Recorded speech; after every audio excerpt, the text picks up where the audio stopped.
Olá, tudo bem? Programa Nova Vida já está no ar. É o programa da família paraense.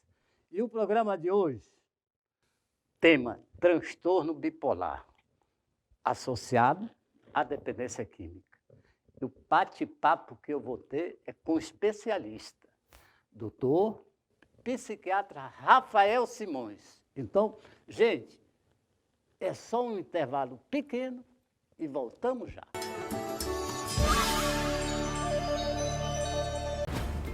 Cresça no turismo. O Banpará tem o crédito sob medida para quem quer crescer. No momento em que a Amazônia é o centro da atenção global, o Banpará está ao seu lado, levando crédito sob medida para micro e pequenos empreendedores do setor de turismo inscritos no Cadastro. Com o Crediturismo, seu negócio tem o suporte necessário para crescer e abraçar o mundo inteiro. Cresça no turismo com o Banpará. Há 30 anos transformando vidas em Ananindeua, no Pará. O Espaço Nova Vida é referência em tratamento para dependência química e alcoolismo, com profissionais qualificados, atendimento humanizado 24 horas e uma estrutura que acolhe você ou seu familiar com conforto e segurança. Imagine um ambiente familiar, com acomodações confortáveis, atividades terapêuticas e suporte de psicólogos, psiquiatras, enfermeiros e conselheiros espirituais, tudo pensado para garantir a sua recuperação. Dê o primeiro passo para uma nova vida. Entre em contato pelo WhatsApp 91 ou 999 830332 e conheça o nosso plano terapêutico completo. A GPesca é uma unidade de beneficiamento de pescados, possui a mais alta tecnologia para processar seus produtos. Atua há 18 anos no mercado de pescados, exportando para Estados Unidos, Mercosul, China e mercado nacional. Possui uma cadeia logística que faz desde a captura dos pescados em alto mar até a mesa do consumidor. Produtos rigorosamente selecionados. GPesca, marca de qualidade. Sabe a diferença? Essa aqui foi produzida ó, lá longe. Essa aqui foi produzida no Pará. Essa aqui é só isso mesmo. Já essa aqui...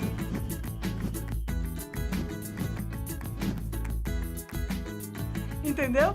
Parecem iguais, mas produto paraense tem muito mais valor. O Pará é mais com a indústria. Sistema FIEPA.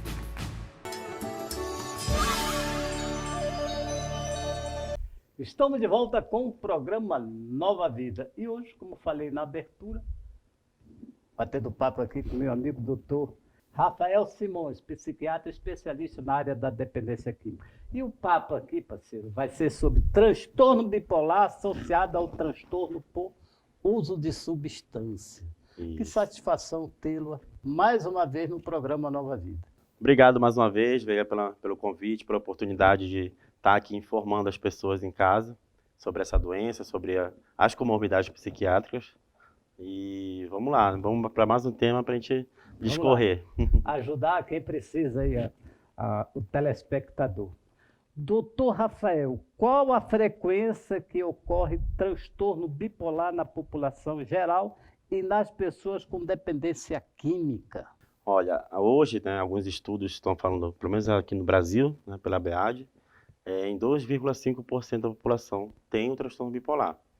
Aí se coloca... 2,5% da população brasileira. Brasileira. Aí dentro desses 2,5% tem os tipos de transtorno bipolar, né? Não só o TAB1, né, que seria o mais agressivo, vamos colocar assim. Mas aí, calculando, aí são 5 milhões de habitantes aí que tem essa doença. Então é uma doença muito comum, né? Agora, é uma doença associada à dependência química? Não, não necessariamente. Tudo, assim, dentro da dependência química, a maioria das comorbidades que a gente encontra é o transtorno de personalidade borderline, como primeiro lugar, vamos dizer assim.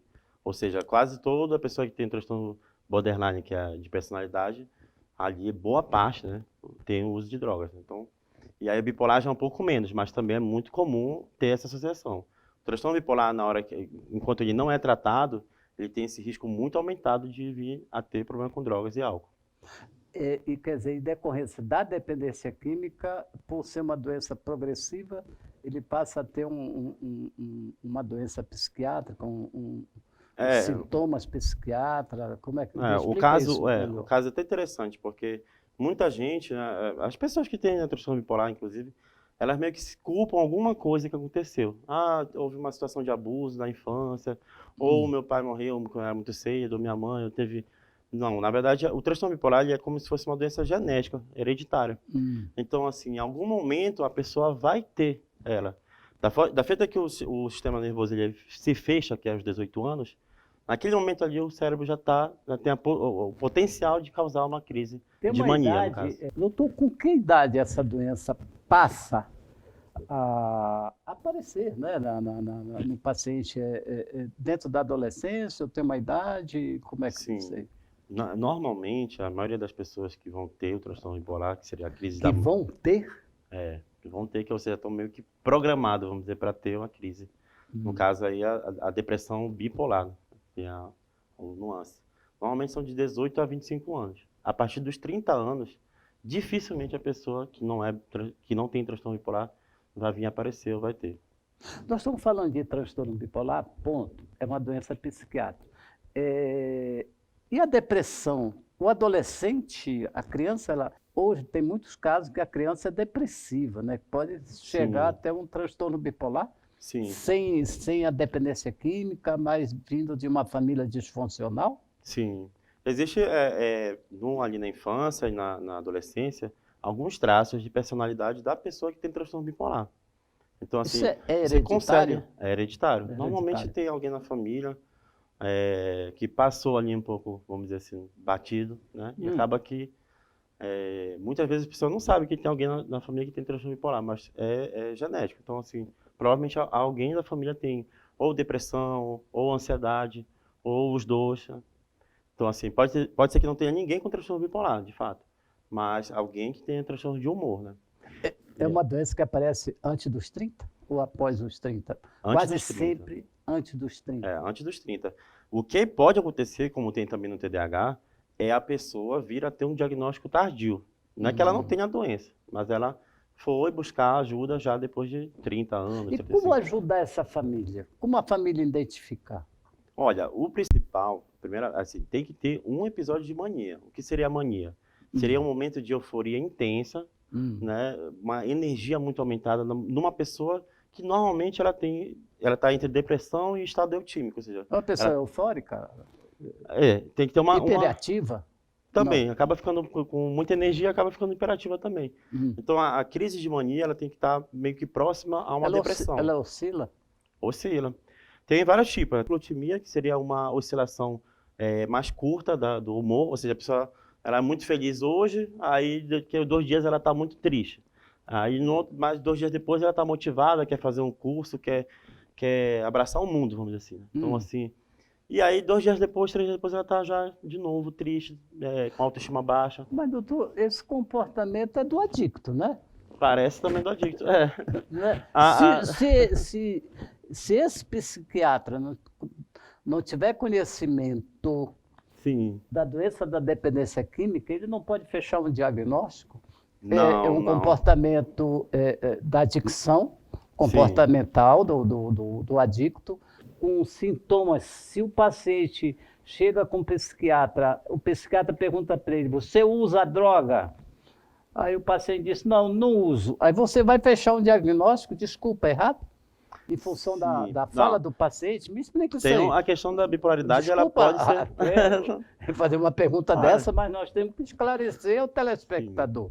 Olha, o próprio uso de substâncias, cocaína, anfetaminas, né? Elas meio que simulam um episódio de mania. A pessoa no uso ali da cocaína, ali, os 2, 3 dias que ela pode estar usando, ela vai estar muito eufórica. Ela não vai dormir. Ela vai estar ativa, vai estar em pé, vai estar falando muito, vai estar bem comunicativa. Então, assim, aí, por exemplo, depois que para de fazer o uso, né, no outro dia ela está depressiva. Sim. Porque ela está na ressaca, né, da Mas anfetamina. aí eu sou teu paciente. Aí você me pergunta, Veiga, você usa droga? Eu digo não. Mas eu tenho todos esses sintomas aí, doutor. E aí, qual é o diagnóstico que você vai deixar? Sim. Como dependente químico, em decorrência da minha dependência química, eu tenho esses sintomas ou vice-versa? Primeiramente tem que respeitar os 30 dias da pessoa estar sem uso de nenhuma substância. Aí, a partir Eu de vou te 30 dias... enrolar, mas aí não, eu sou dependente químico, pô. O adicto, ele nega a sua doença, sim, sim. né? Ele nega primeiro dentro de casa, e com o profissional ele nega. Mas É o por dobro, isso né? que é difícil tratar o dependente químico, porque é a doença da negação. Não, é muito difícil, de fato. Você consegue ali perceber, né, alguns sinais que a pessoa teve um uso, né? Tem doenças drogas, perdão, que dão alguns sinais no corpo. Então, assim Certo, como o uso certo. do crack, né, com a questão do dedo, né, que fica meio queimado e tudo. Certo. Mas, de certa forma, só com o toxicológico você consegue ter certeza que a pessoa fez ou não usa. Mas aí, no caso, para você ter, por exemplo, uma pessoa com os dois, né, com transtorno bipolar e com a dependência química, tem que isolar um tempo. Por exemplo, a partir de 30 dias que a pessoa já não está mais usando nenhum tipo de substância e ela tem a crise, né, de mania ou de hipomania, que seria essa euforia grande, né, essa alta energia, aí você já começa a suspeitar e diagnosticar para o lado do transtorno bipolar. Agora, E aí o transtorno bipolar pode piorar a dependência química, ou pode os dois também. Um piorar o outro. A dependência Certo. química, principalmente em cocaína, né, que mexe muito com o humor, a certo. cocaína pode piorar a comorbidade que é o transtorno bipolar. E o transtorno bipolar, na crise, uma depressão, o que o bipolar vai fazer numa depressão? Ele vai usar droga, tá, né? Boa parte faz isso. Então, e aí vai acentuar ainda mais a doença. O transtorno bipolar em si. Aquela ilusão, se eu usar, eu estabilizo. Sim, é aquele medicamento imediato, né? Que depois acaba piorando ainda mais. Agora, é importante nisso tudo, doutor, o profissional ter um histórico familiar, né? Para Sim. fechar um diagnóstico, né? Sim. Não só ouvir o paciente, sim a família. Sim. E aí, assim, essa questão também do diagnóstico também da dependência química, que é importante. Uma das coisas que dá para logo puxar ali na anamnese é o histórico familiar também de abuso de substância. Então, o pai é alcoólatra, ou que já foi usuário de droga, ou a mãe também, né? Ou os irmãos também têm problema com droga. Então, assim, eu já sei que o paciente tem transtorno bipolar, mas aí já começa a utilizar de drogas, a gente já vai mais ou menos prever que ele vai, ou ele já é um dependente químico. Então, aí vai ter duas doenças ao mesmo tempo. Mas, assim, todo histórico familiar, ele vai levar a gente para isso. E a questão da droga, a gente sabe ali, tem uns critérios ali que são bem característicos. Se a droga está começando a causar transtorno na sua vida afetiva, ou trabalho, ou tem que usar uma quantidade aumentada para ter a mesma reação, né, efeito da droga. Então, a gente tem todos aqueles critérios que também é utilizado com o transtorno bipolar. A pessoa está usando droga a mais do que tipo, está tendo que usar altas quantidades, ou álcool, no caso. Tomar ali 13, 15 cervejas, por exemplo. E ali já começa a configurar a tolerância da bebida. Sim, sim, sim. Aí a questão do prejuízo também físico, né? Porque as doenças vão dando também, o uso do cigarro, da maconha também. Então aí, assim, vai juntando. Na verdade, é bem difícil, de fato, de falar assim, de fechar o diagnóstico de transtorno bipolar. Na literatura, se fala que tem um período até de 10 anos para conseguir chegar a esse diagnóstico. Ou seja, o paciente, a não ser que ele seja internado, que é muito mais fácil de conseguir, né? Certo. Diagnosticar. Mas em consultório, o que é o problema do transtorno bipolar? Tem um belo dia que o paciente acorda bem, ele acorda normal, é eutímico, né? Então, naquele dia ali, não usou droga e tudo mais, então, assim, naquele belo dia ali, ele estava bem. Então, ele vai lá com o psiquiatra ou psicólogo e, aparentemente, ele não tem nenhuma doença. E parece até que ele não precisa tomar remédio. Eu considero o transtorno bipolar muito semelhante à epilepsia. Certo. Então, assim, o paciente epilético, ele pode ficar anos sem ter uma convulsão. E em tratamento, claro, né? Tomando Isso aí que remédio. eu ia pontuar. E aí o paciente com transtorno bipolar, que a gente vai falar, né, do tratamento, se ele estiver fazendo uso do lítio ou de outros medicamentos que são estabilizadores de humor, essa pessoa vai estar normal, assim, pro resto da vida, inclusive. Nunca vai ter uma crise nem de Tranquilo. depressão e nem de... Vivendo profissional, na sociedade, família, tudo Muito, tranquilo. totalmente... sem nenhum Ó, tipo isso é de... muito importante, você, telespectador, tomar conhecimento disso, porque cada caso é um caso. Muitos casos, quando você chega com um profissional, um psiquiatra, aí fecha um diagnóstico, meu Deus, eu tenho que Sim. tomar remédio pro resto da vida, Sim. não é? Isso é um erro que eu já vi muitas vezes acontecer. O paciente ele chega numa clínica, às vezes não usa. Então, ali, qualquer pessoa que chegar e ver ele no uso da cocaína, de uma anfetamina, um êxtase, ela já faz, esse cara tem transtorno bipolar. Ele está num episódio maníaco. Certo. Então, ele está, com certeza ele tem. Aí, pronto, já fechou o diagnóstico. Só que aí não é o caso, porque nesse momento ele está sob efeito de substância. Certo. Então, qualquer pessoa praticamente, ou seja, qualquer pessoa praticamente que tiver no uso de uma droga psicoestimulante, Certo. pode simular, e é até bom, é mais ou menos para até os familiares saberem, é mais ou menos como se a pessoa tivesse usado droga. Só que ela não usou. Então, ela está numa euforia, numa energia, umas ideias megalomaníacas, ou seja, assim, eu quero construir um hospital, e a pessoa acabou de, vamos se formar e já pensa lá na frente, eu quero ser o presidente da República. Fora que nesse momento você percebe, na crise de mania do bipolar, você percebe uma inteligência, né, uma expansão cerebral, assim, como se a pessoa ficasse muito mais inteligente do que ela é, de fato. E de fato ela fica mesmo. Doutor Rafael, o papo estava legal, bacana. Pô, tenho certeza que o telespectador está gostando, não é verdade? Então, não saia daí. Voltamos já. Vamos tomar um copinho de água e volto já.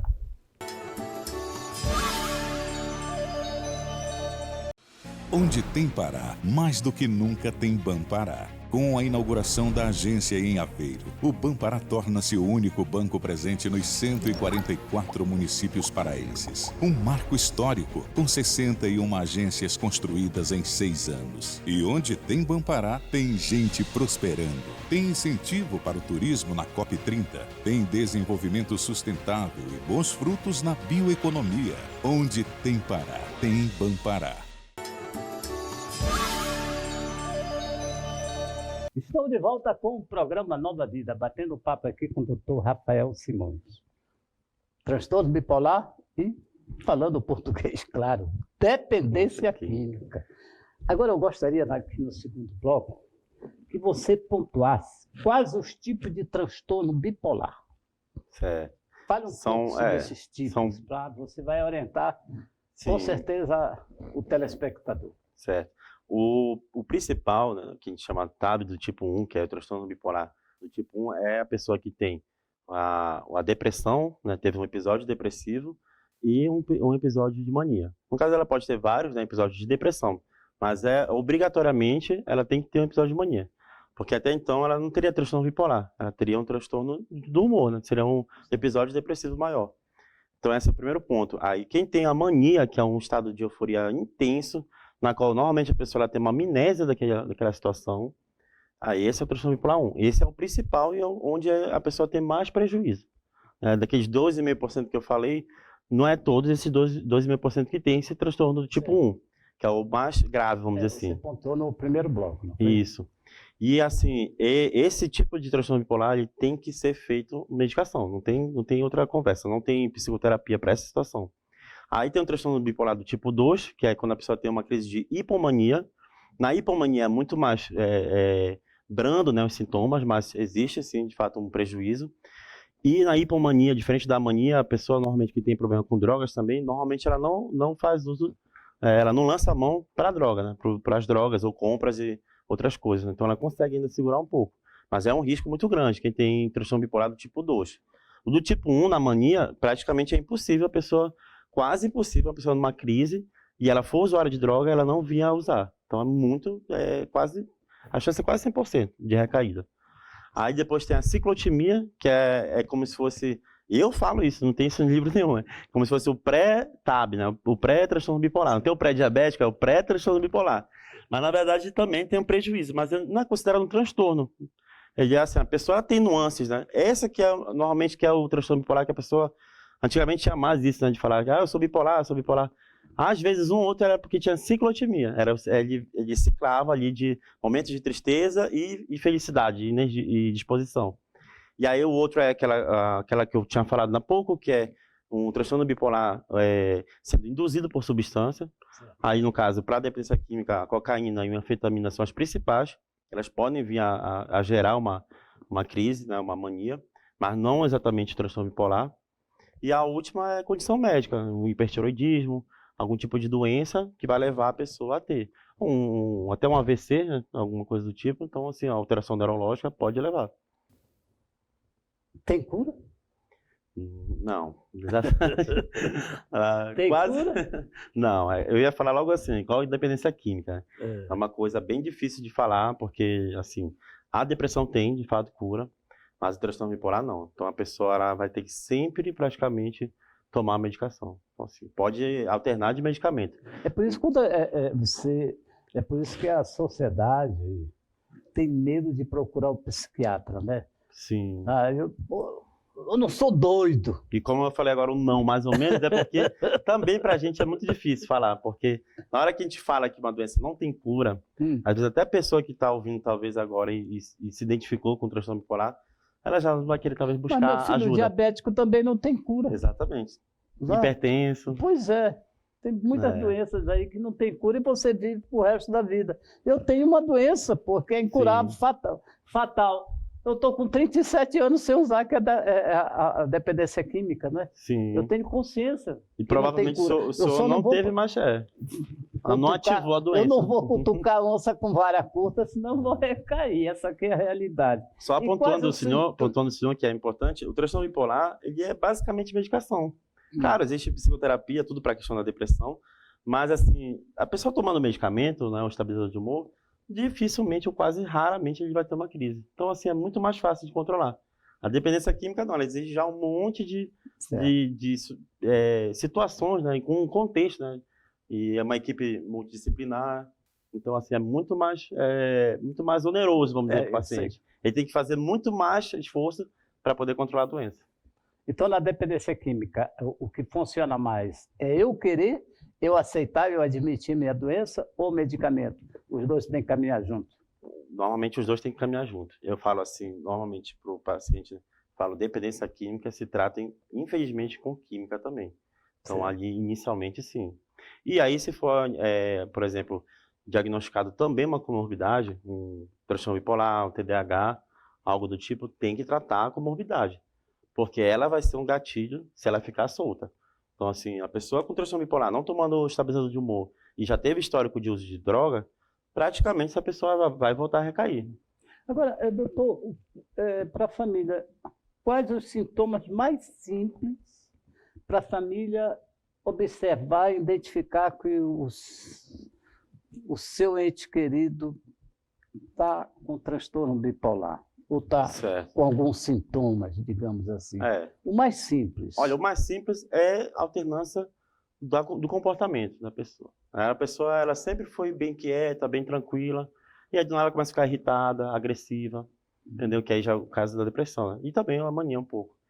E então quando a família observa uma alteração no comportamento abrupto, assim, algo do tipo, ela está muito isolada, ela não está mais indo pro futebol, né? O menino lá não está mais indo jogar futebol, já não quer mais falar com ninguém. É uma mudança de comportamento. Uma mudança de comportamento, basicamente isso. Na mania é muito importante, porque aí pode ser observado que a pessoa muito expansiva, com muita autoestima. Então, assim, vamos lá, a família está comendo ali, está se reunida e tal. E aí só essa pessoa está falando, aquela pessoa que nem é muito de falar. E aí começa a falar, e começa a ter ideias, e começa a dizer para um irmão, para a mãe que vai estudar, vamos dizer, fazer faculdade, vai para os Estados Unidos, começa a falar muita coisa assim, que até pode ser verdade, mas num contexto muito fora do que ele vive naquele momento. Então, assim, essa alteração de comportamento é fatal. Ele tem que estar de olho nessa parte e tem que estar buscando psicólogo, terapeuta, né, o médico. Certo. Agora eu pergunto,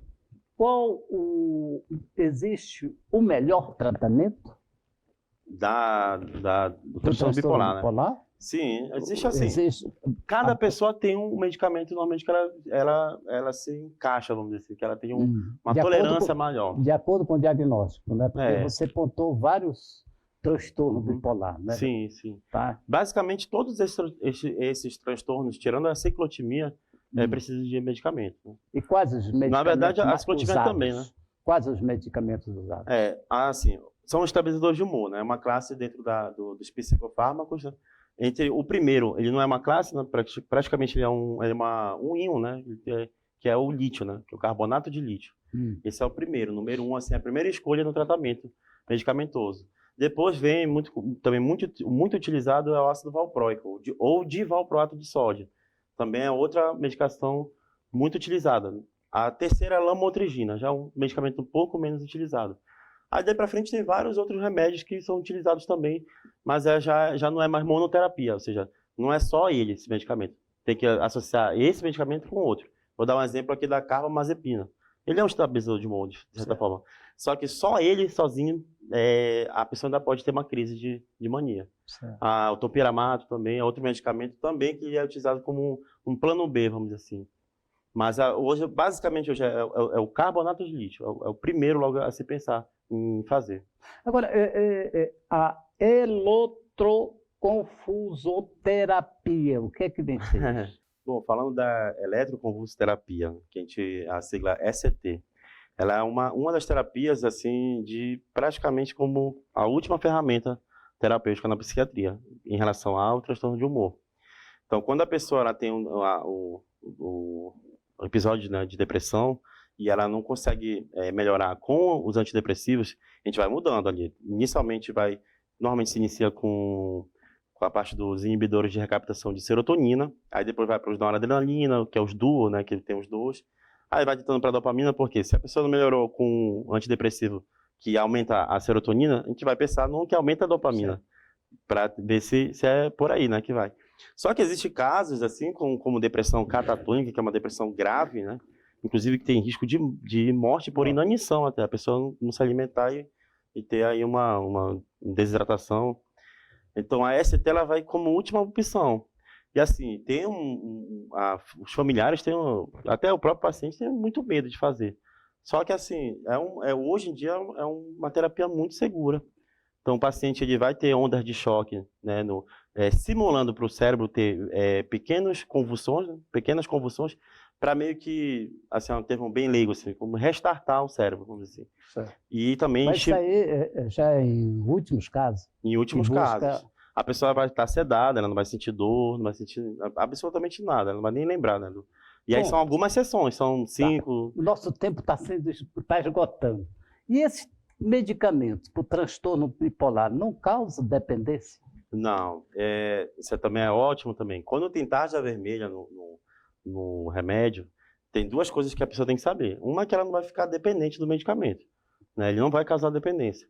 E a outra, ele não vai causar tolerância. Ou seja, o senhor tem transtorno bipolar, aí o senhor vai tomar lá lítio, né? 600 miligramas por dia. Aí o senhor faz a dose no seu sangue, tá ok, lá tem uma dose, né, para isso, né? O lítio tem que estar em torno de 0,8 a 1,2 miligramas por decilitro no sangue. Tá, perfeito. O senhor está tomando 600 miligramas. Provavelmente o senhor vai tomar 600 miligramas para a vida toda. Aquela mesma dose, ou seja, não vai ter tolerância. Mas o senhor tem que ver, doutor, que o dependente químico ele substitui a droga pelo medicamento. Sim, exatamente. Mas aí outros medicamentos que normalmente a gente não passa.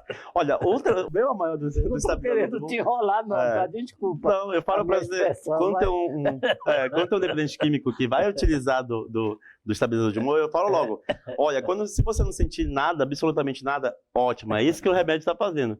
Porque a maioria dos pacientes ele tem uma propensão a fazer medicamentos que dão alguma coisa para ele de vantagem. Uma fluoxetina, algum remédio assim, uma bupropiona, deixa a pessoa com mais disposição e tudo. Um clonazepam para a pessoa dormir. Só que o estabilizador de humor, absolutamente ele não faz nada. A ideia dele é essa. É deixar a pessoa equilibrada. Mas tem alguns medicamentos que causam arritmia, né? O carbonato de lítio ele pode causar se ele estiver em alta dose, realmente. Ou a pessoa estiver utilizando essa dose que eu lhe falei, sua dose é aquela ali. Mas aí a pessoa tem uma desidratação grave, ou ela tem uma situação de doença, aí sim pode meio que entrar em uma desregulação. Aí, normalmente a pessoa tem tremores na mão e arritmia. Considerações finais, fica à vontade.